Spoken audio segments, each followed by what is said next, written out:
Gusto kong ibahagi sa inyo ang tungkol sa long distance relationship. Hindi ko na ito patatagalin pa at uumpisahan na natin sa sign number 1. Madalang mag-text at maraming excuses.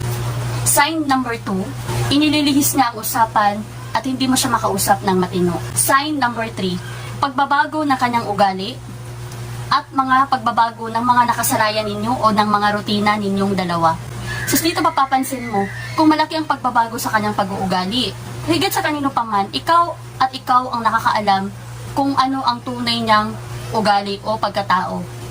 Sa mga rutina ninyo na nakasanayan mo na araw-araw gano'n na ginagawa ninyo, nagbabago din. Mga schedule hindi na nasusunod. Nagtataka ka ba? Marahil ay meron na siyang mga bagay na gustong gawin. Number 4, hindi ka na priority sa kanya. So, sabi nga nila, action speaks louder than words. Number 6, hindi maipaliwanag na gastusin. Kung mapapansin mo, bumibili siya ng mga gamit na pambabae, pero hindi naman para sa nanay niya, o hindi naman din para sa'yo kasi wala ka namang natatanggap. Sinasabi sa'yo kung para saan, para kanino, maaaring may mga sikreto siyang ginagawa, kalukuhan behind your back. Ito ang aking 6th sign kung paano niya malaman na nagluloko sa inyo ang long distance partner. Nagkita-kita po tayong muli.